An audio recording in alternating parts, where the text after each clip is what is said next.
Well, the Department of Veterans Affairs announcing it's on pace to reduce its total staff by nearly 30,000 employees by the end of fiscal year 2025. This a move to eliminate the need for a large-scale reduction in force. Employment numbers falling by about 17,000 workers between January and June of this year. Another 12,000 expected by September, coming via normal attrition, voluntary early retirement, or the deferred resignation program. Joining me now is U.S. Veteran Affairs Secretary Doug Collins. Secretary, good morning. It's always great to see you. Good morning. It's always good to be with you, Jill. Yeah, thank you. So walk us through the approach to this new number, this 30,000. And obviously, the first concern you're going to hear, I'm sure, from veterans, will this affect their services?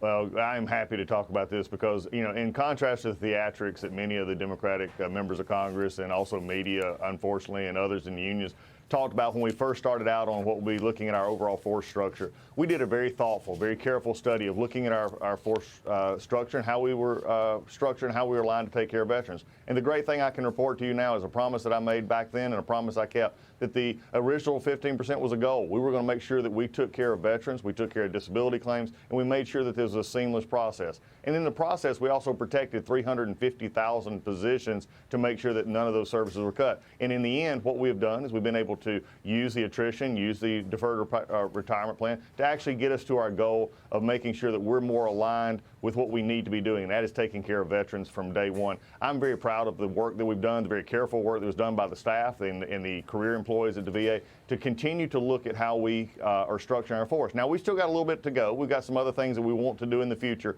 but this is a great start, and it's making sure our veterans are taken care of. How's it going with the electronic health record system? I know that you've been really working to modernize the technology behind the VA to better serve veterans. Can you give us an update? I can. That is a great victory story this year. Last year, the previous administration just gave up. I mean, we had spent billions of dollars from Congress and others to try and get an electronic health record system in. And they had just basically quit. They just said we were at a standstill. And I was so proud of our teams coming together with our vendor, Oracle, and others to say, hey, let's put all aside any differences we've had. Let's make sure we're looking to see how we can solve this problem. And instead of just doing 4 for possibly next year, we're up to 13 sites for next year and looking to do even more in the years out. And that's a testament to putting our differences aside, looking at standardization, and putting the focus back on veterans. You and I have talked about this before.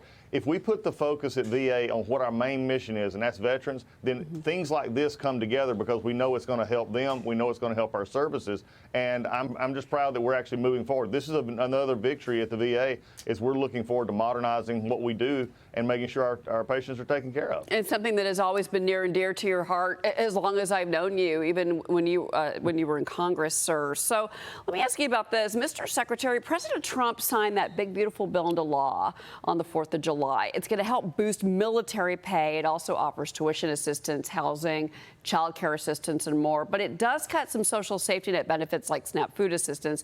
A lot of military families actually, and some veterans do rely on those programs. I wanted to get your thoughts on those changes.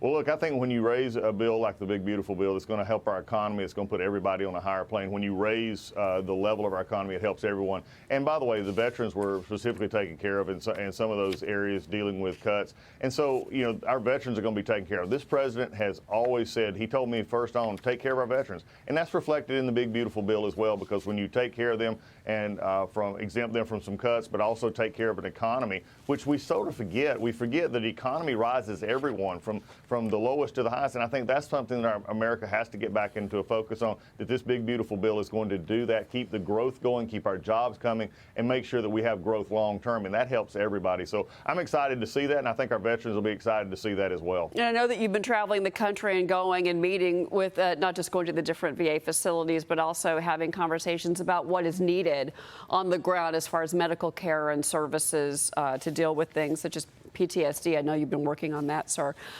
Before you go, I do want to ask you about what's happening in the country right now. At this point this morning, we've learned in Texas there are 104 people that have been declared dead, 28 children. We had catastrophic flooding, which ripped across central Texas. Rescue crews, volunteers, they've been working around the clock, searching for dozens that are still missing. Mr. Secretary, this is obviously a national tragedy. We know that President Trump is going to be heading to the region on Friday. Secretary Noem has already been down there to work with Governor Abbott. I do want to get your thoughts on what you're seeing out there and also the administration's response and how people like our nation's veterans and folks at the VA can help those that have been affected in Texas. Well, we love to. I mean, within the first hour of this, the president and the administration was notified and reacted. That's what the best part that I've seen so far, and you've seen it coming together. But God bless these families. These are struggling right now. Please, America, keep them in your prayers.